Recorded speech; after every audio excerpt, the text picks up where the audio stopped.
Happy Monday, friends. Welcome back. I'm Rita Ernst. I am the author of Show Up Positive and Culture Impact, and I am so glad to have you back with me. If you are with me live, hop in the comments, let me know that you are here. And if you're replaying, head down and say hashtag replay. So I also know that you've been here. We are using the Culture Repair Sparks that went with the Culture Impact chapter that I wrote. And we are talking week 2 on allied. Allied, that is our word still, because this year we're practicing a word for 2 weeks and really diving deeper. And this message I am so excited to share with you. And it really came to me over the weekend. Check out my social for more posts about this. But I want to talk about the 10%.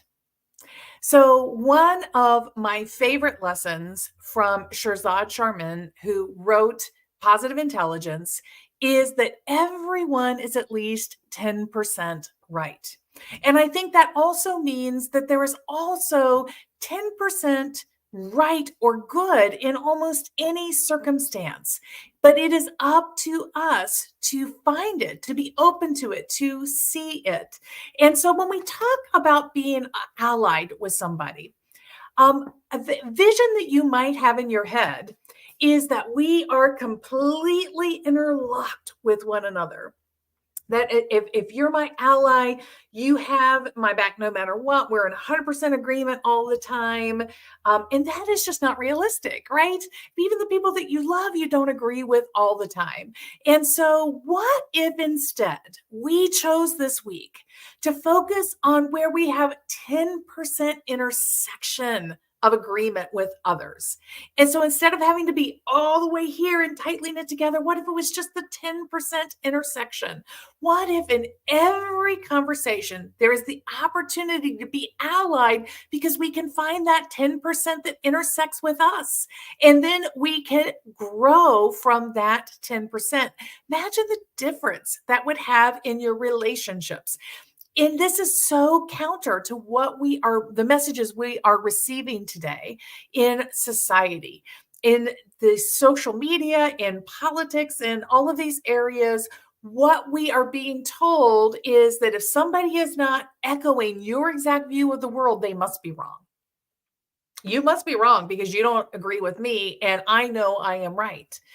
But what about how they see the world is 10% right? What's the 10% right you have yet to discover about the way they are seeing the world that differs from how you see the world? There was a time in our society when we were better at this skill, and we want to get that back. We are doing culture repair. We are being heroes.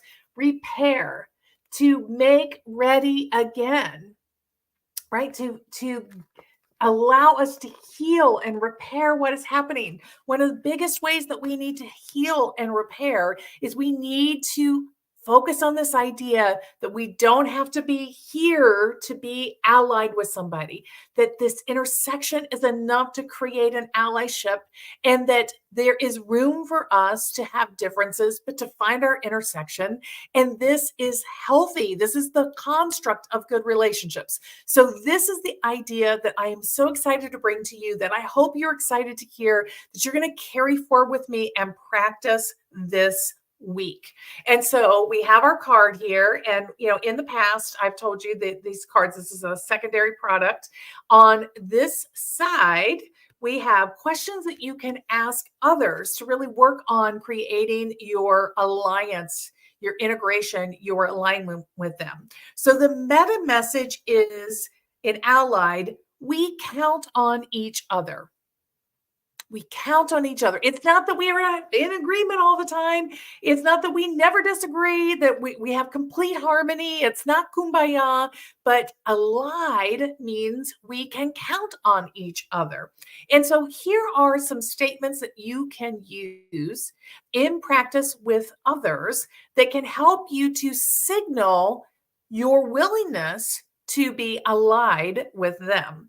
Now, let's just put it out there. The first thing is curiosity, right? You start from a place of curiosity. You're exploring to find that 10% intersection if you don't see it right away. But here are some other things that you can say that will signal that you can count on me. So, number one, I got your back.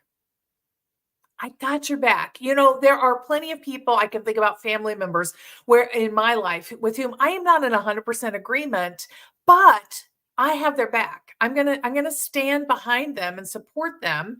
I may not always agree with them, but they know they can count on me to be their support. Number 2, your success is my success too. And I imagine receiving that message.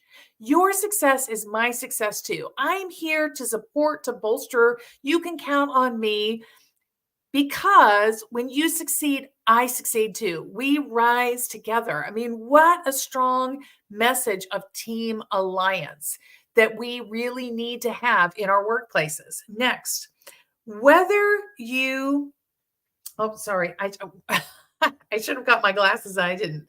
Whatever you need, just ask.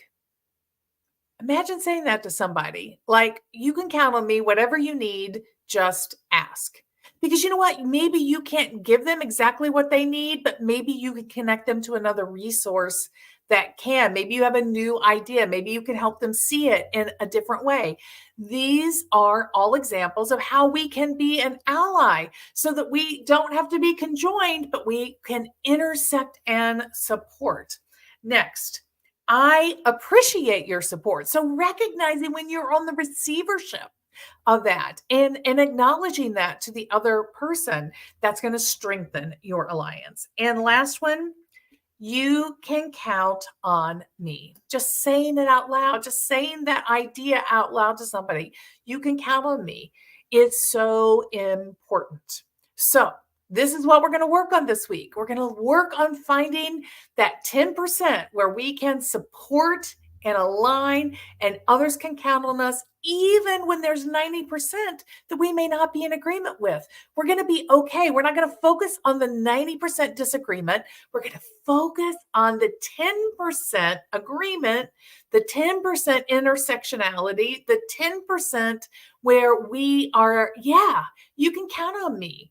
Around this 10%, I gotcha, right? And we're going to see what grows, what shifts, what changes when we choose to focus on the 10% instead of the 90%, right? What a huge mental shift. I hope you will be there with me. I hope you will practice this. And most importantly, I hope you will reach out and communicate what you uncover as you choose to focus on that 10% and build that intersectionality. Thank you so much for being with me. I'll see you back here next week. Let's see, I'll give you a preview. Our word for next week is amplify. Oh my gosh, it's one of my favorite words, amplify. What a powerhouse word. So next week, we will move to a new word and we will start talking about how we amplify one another. But this week, 10%. You got this. I can't wait to hear what you discover. Thanks for being here. Bye.